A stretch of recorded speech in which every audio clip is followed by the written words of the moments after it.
Yep, all good. Thank you, Jocelyn. Good morning, everybody. Good morning, everybody. Morning, Pushpa. Very well. Can everybody be sitting upright? Get them butts right to the back of the seat to make sure your physiology is in a good place and you're paying attention and you're breathing correctly. Because we want to enjoy this day, right? Yes? Excellent. Cool. Thank you. So welcome to Goodness Inside Events theme seminar workshop. And I'm just going to just talk about a little bit about the housekeeping. We've got the kitchen through that way on your left. Washrooms are on the right. In the case of an emergency, we leave through the front exit and we gather into the front car park. Is that okay? All right, no panics, and ladies, yes, you can take your handbags, and if you don't want to, then you can leave them here for me. I'll look after them. All right, so today's event is going to be held by Maluz Baker Marsden, and I'm just going to give a little bit of introduction to Maluz's background. I know Maluz as a great human being, but I know a little bit about her background. However, I feel if I don't read off this, I'm going to do injustice to her. All right? So excuse me for reading. Bio introduction. Maluz is a successful businesswoman and an artist at heart. You've only got one heart, right? Yes, but it's a big one. It's a big one. All right, that's okay then. Maluz started her first business in her 20s, and she was making novelties and jewelry at that time. Her second business by her mid to later 20s was her own fashion label selling high-end silk and linen resort wear to Hastings Street, Noosa, a then famous fashion street. A few years on, and to help out a friend, she found herself working in the balloon industry, where she then proceeded to win a string of first-place design awards at conventions and competitions around the country and around the world. Hence, you can see why Goodna is so fortunate to have her here. Isn't that right, students? Yes. In Chicago in 1996, she introduced the world to a new and innovative balloon technique, 260 art style, which she revolutionized an industry and won the prestige International Designer of the Year award. And for her fishing for compliment sculptures, SO. So here, as an inspiring educator, was world famous now. Riding the fame wave, Maluz then traveled the world for several years, teaching her new technique and sharing her knowledge and her passion for design and her business skills, traveling to exotic locations as Rio de Janeiro, Tokyo, Korea, Portugal, Amsterdam, and of course around America and Australia. You've gone to London as well, haven't you? Yeah. Just make sure she went to my home country. She then founded her company Mars Events in 1998 with her new husband. So there was an old one? She successfully operated and grew this company for 15 years until sold in 2013. Now proudly an inspiring educator for Evoca College, especially Goodna College. She's part of our family, the Evoca family, and she has been totally Evocarized.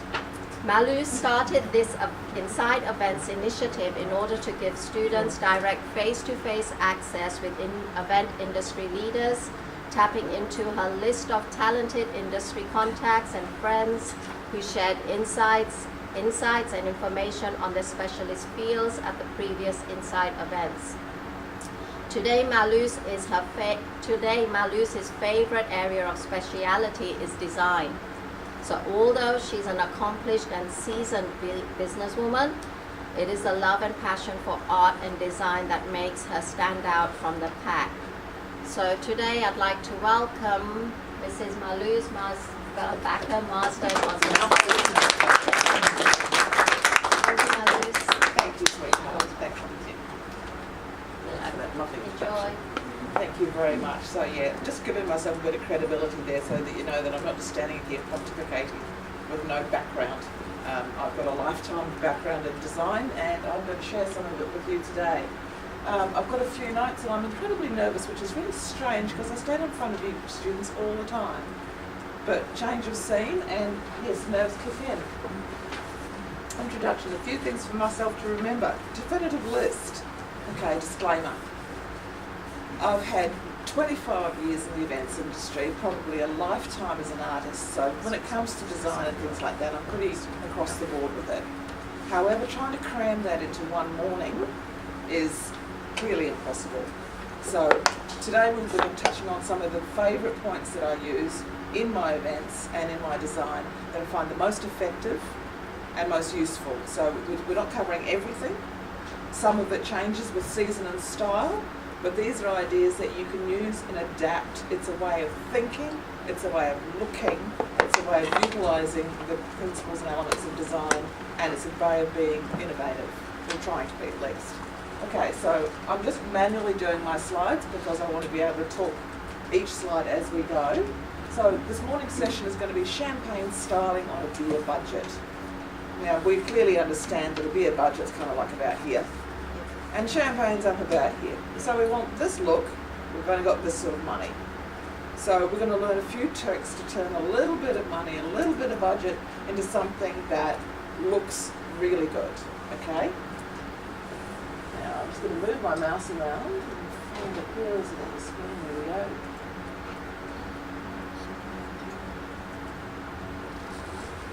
First of all, we're going to talk a little bit about my favourite thing. Now, if you're going to do any sort of styling, champagne styling particularly, you need an 18. We've spoken about them before. We love the 18. How he doesn't have chiropractic issues with that much gold, I don't know, but, you know, the 18. You have got to have an 18.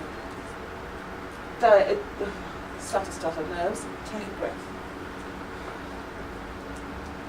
Without an 18, it's really hard to, you're not an island basically, I'm jumping around here, but, so there's your 18, everybody's picking up a letter and sharing some of the load, taking some of the weight, sharing their skills. 18s are really fantastic, and I think it's one of the things at the other event that we used, and it was a great little analogy I came up with, that I've showed a few students a few times. Make a space for it. But when you've got an 18, you've got your client in the middle. And this is wet, so it's not going to go very clear. So you've got your client in the middle. Wait for that to dry a bit. And it could be anybody's client. It could be my client, it could be Tony's client, it could be Debbie's client, it could be Wayne's client. We've got a client. So I'm here, I'm doing the event styling. That's me. We've got Tony over here doing tech. We've got venue. We've got catering. And we've got promotional items. Now when we work together, like I'm working with Tony and he's supporting me, so he's working with me. We're working with Deb, we're working with, oh, thank you. And we make this star. And that kind of is like another way of looking at an 18. I'll go over that and make it a bit darker later on. But how we're all making A's, but that is how an 18 comes together. Because we work together as collaborative and friendly cooperation, we can create things and support the goal of the event far better than when you're just trying to work all by yourself. Okay? So develop an 18. Become friends with some people that you know and respect. No man is an island. When you get an 18, you broaden your knowledge base 100-fold. By working with Tony, I tap into his expertise, his knowledge, and his experience. I don't need to have it, I've got a Tony. Tony then taps into my knowledge, experience, and skills. He doesn't need to know what I know, he's got a Malus. So that's how we support each other as a collaborative process. And that's where we're doing champagne styling on beer budgets, being able to network and pull in a little bit from here and a little bit from there, and utilising each other's skills and talents and nous if you can create something pretty awesome, not a lot. So just what I've just said, one of the things that what it brings to the table, they bring experience, everybody's experience, specialised skills, knowledge, their contact list. That's an important one. You've got your little Rolodex of numbers, but now you've tapped into theirs as well, okay? And they've got their own A-team. So they've got, you know, like I've got my little group of favourite people that I love to work with because they're great people to work with and they do what I need them to do, and I vice versa. But they also will have their own little circle. They'll be the hole in their own donut. And when you get a whole pile of donuts, you get a mountain. The other thing with an A-team is they've got your back.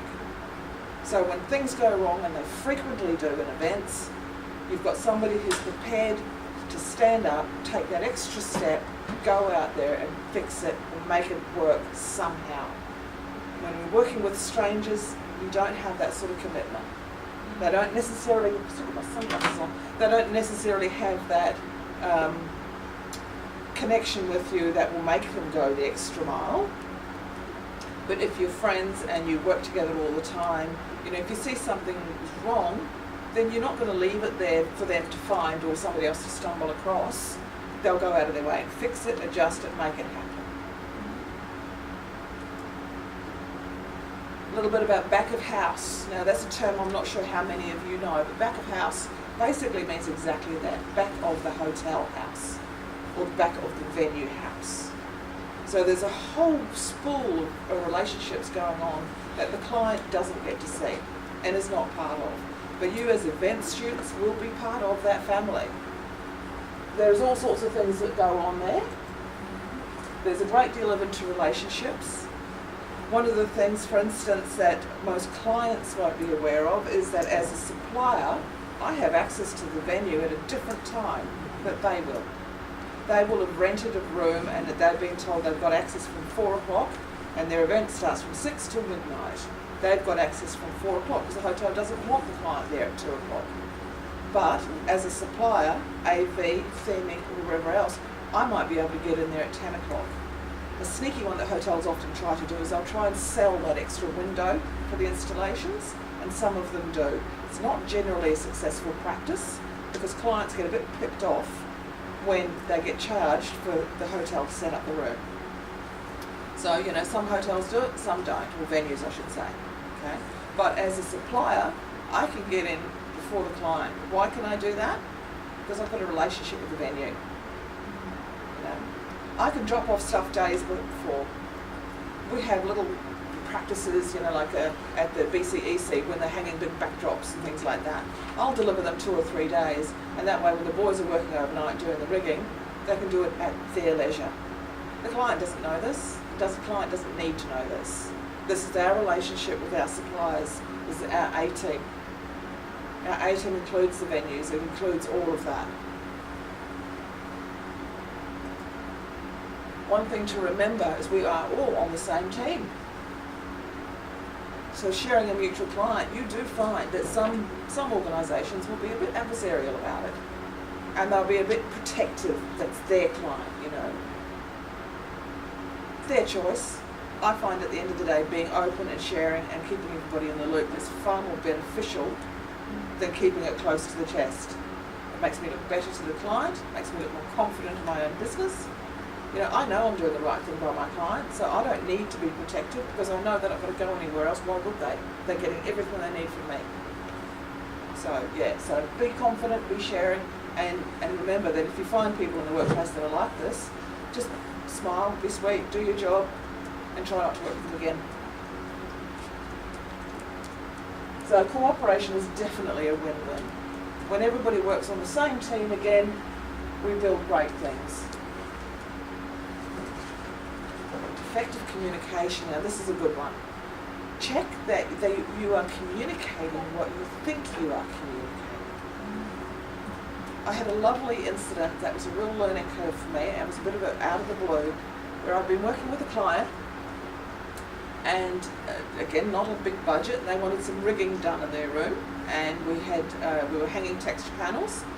Now, I know the venue, I'm not allowed to rig. Their rules are their riggers, their equipment, you pay for it to get done.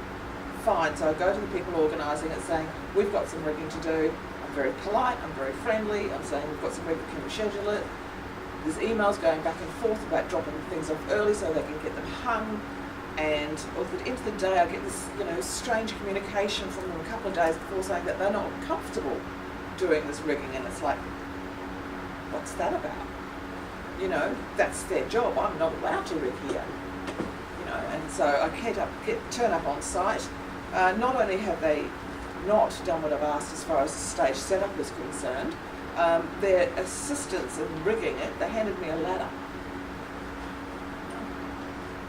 They handed me a ladder. Now, I know their policy is no ladders on stage. What choice did I have? I had to put a ladder on stage. I'm not allowed to rig, but I'm rigging. I didn't have the staff with me to do it because I expected it to be done. Now, afterwards, I thought that maybe this guy had misunderstood my intention and thought I was asking him a favour. But instead of clarifying it with me as to whether this is a freebie, he's just gone up and he's just been, to be quite frank, a right jerk. He could have asked that question and found the solution to that answer in 4 words. Who do I invoice? If you don't want to ask the direct question as to, is this a favour, is this a freebie, or are you, who do I invoice? 4 words. And he would have known that I expected him to do the job and I was prepared to pay for it. Why he thought that, I don't know, but again, communicating and making sure that they understand quite clearly what it is you're communicating. Share information. Make sure everybody knows what's going on, clearly and all the way through. And keep everybody in the loop. No secret squirrel on events, you haven't got time for it.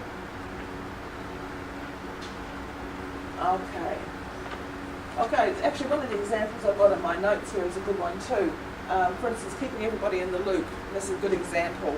You've got an event that the client has got live to screen filming going on. So they've got a camera in the room, they've got awards, they're filming people as they're doing what is going on screen. Now the same client's also organised with me some event styling, some theming and things like that, and she's decided she wants tall vases of willow on each table. Now, she hasn't told the lighting and AV guys what her centrepiece is, so he turns up and he's got a room full of trees that he's got to try and film through. Oops.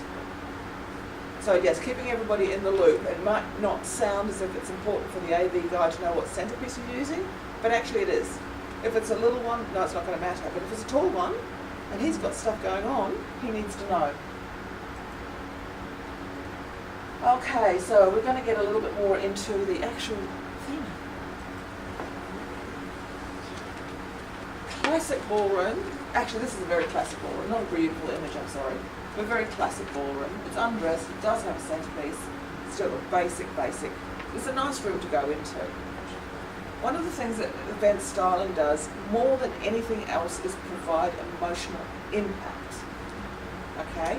You walk into this room, you think, that's lovely, it's a lovely venue, it looks nice. But what's the emotional impact of walking into that room? Do you feel special? Do you feel like maybe there's a buffet going on here? It's a bit cheeky actually, because this is actually pre-set up. You haven't even got your plates and knives and forks on your table. But it could be a buffet setup, but it's pretty blank. It's pretty uninspiring, and what sort of event do you think you're going to have walking in there? You can just taste the rubber chicken already, can't you? You can, But what's the emotional impact of walking in to that room? Now you know that chicken's not going to be so rubbery, it might actually have some flavour. Totally different mood. It's the same room. It is the same room.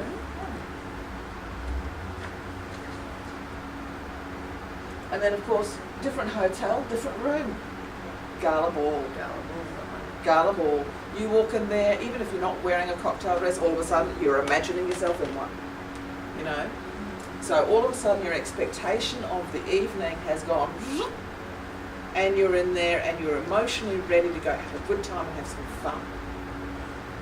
It's an interesting thing with theming because quite often people will leave it off the list. In fact, even one of our assessments, they talk about doing, theming, or putting together an event for a council, and they've got these themes that you've got to do, but they actually have not allocated a theming budget, which is a common mistake. It's the last thing that gets added, but it's the first thing you see when you walk in the room. You're conferencing for the day. Are you going to have a good day here? You've got your standard events, cups for some water, because there'll be a jug on there at some point. But you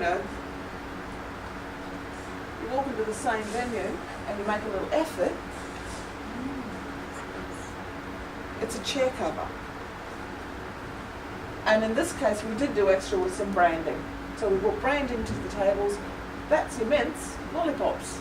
A little bit of presentation. Not expensive, but it's branding. You've changed the theme and you've changed the emotional impact that people will have when they walk in that room. They're not going to walk into that conference thinking, here we go, another 2 hours I'm not going to get back in my life. They're going to walk into that one and go, oh, hang on a minute. This is not what I'm expecting. Oh, goodness, this might actually be fun. And immediately, just by adding colour, and even if you didn't do that, even if you just did the chair covers, you have added colour, you have changed their mindset. You've changed how they will approach that day. All of a sudden, it's more exciting than they expected it to be.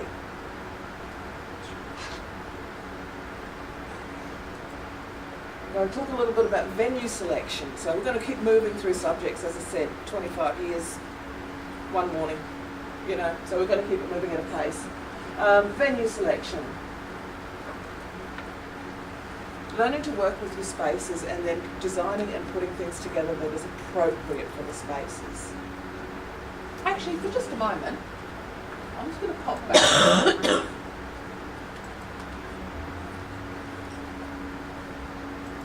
That one. What's everybody else's opinion on that one? Horrible. It doesn't feel very corporate. No, you're right. That would probably be viewed as more corporate. Which one would you rather be in, though? Second one. Okay.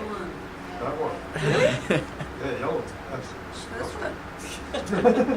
Okay, there you go. One person thinks it's disgusting. One person thinks it's corporate. I personally like that one. Yeah. I think walking into that room tells me that it would be fun.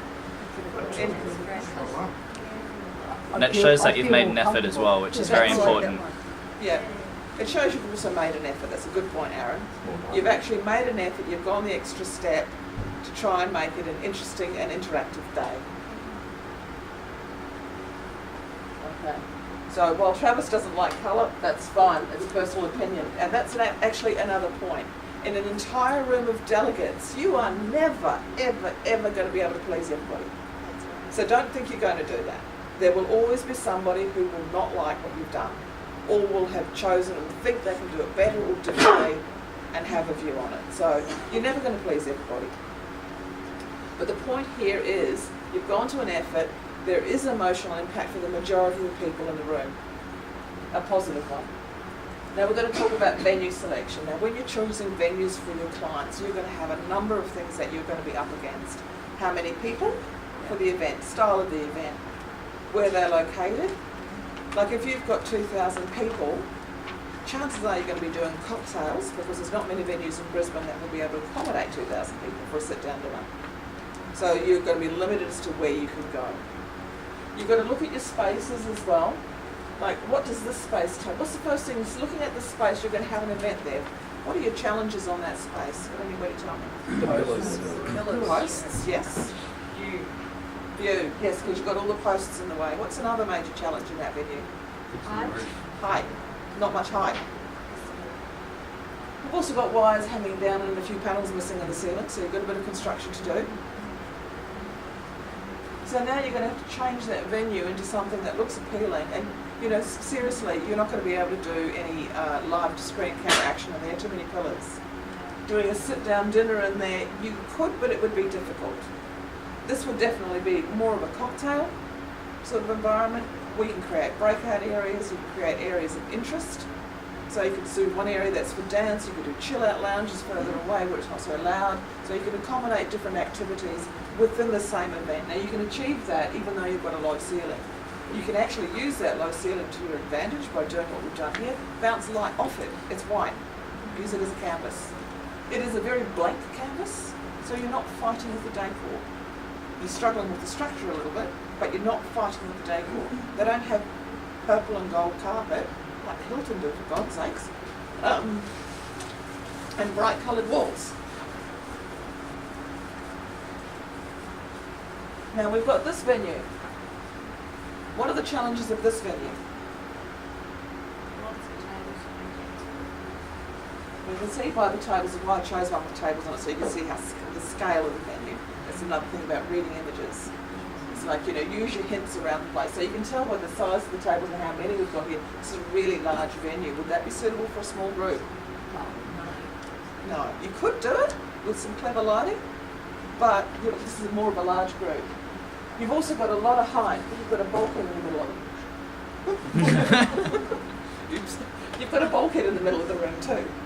This is the Plaza Ballroom at BCEC. Now it's got two pyramids. So there's one pyramid, a big bulkhead down the middle. It's a massive room. It's fabulous. I've been there. I just about to live there. I love the room. It's got all the lights through the ceiling, so you've already got a twinkly feeling in there. And that's a real plus because a lot of people like fairy lights in the ceiling, so it was a clever move. You can also see here that they've got truss. So you've also got structure that you can work from for rigging. You've got a balcony on both sides, and you've got black curtain across the back. They've already got a lot of curtain in here, which at the moment you can't really see some of this detail of the photo, but I know they do. They've got drapes that they just pull across. So you've already saved yourself some money there because it's built into the venue. You don't have to hire an AV company to drape out the walls, which is always a nice look. It's already there. Okay. So there's lots of things in this. This is a big space. You can do some really big things in there. And in a venue like this and a space like this, you would want to try and do a tall centrepiece if you're doing a dinner, because you've got all that volume that you can utilise.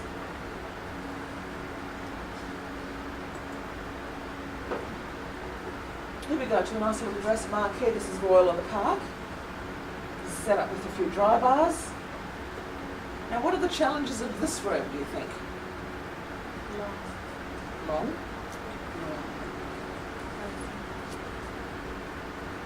Wouldn't be able to have huge crowds, No. No. What about if you wanted to rig things? No, you've got nothing to hang it You've got on. nothing to hang it off, no. Whereas the other venue, you've got lots of things you can hang things from. This one here, an advantage of it though, is, again, with the park edge, you've got a white ceiling. You can colour that, so you can change the atmosphere by adding light.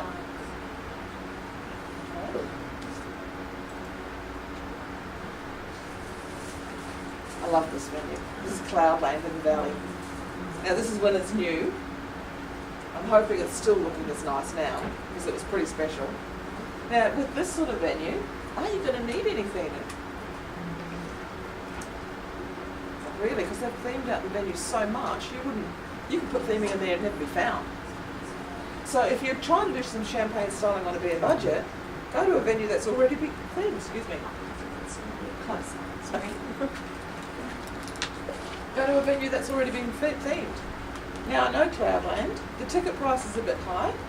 Their food and their drinks are on the expensive side. Mind you, their service and their standards are excellent. However, you can afford to go slightly higher on those because you've got nothing to spend on theming. So all your budget can go on that and you're already in a themed environment. So that's a consideration as well.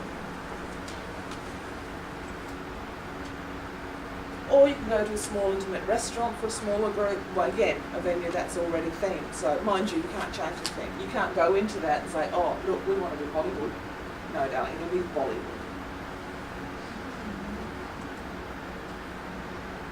This is at Eagle Farm with the dance room? No. Mental blank. I don't have the name of the room. It's just completely gone out of my head. Anyway, they've done it really nicely. But what are the challenges of this room? No, it's not very wide, is it? It's very long and narrow. It's very long and narrow. That said, we've utilised that, and I didn't put the photo in, but because I've got hundreds on there now. But we have done an event in there very successfully by using that long, narrow space, and we've just thrown a table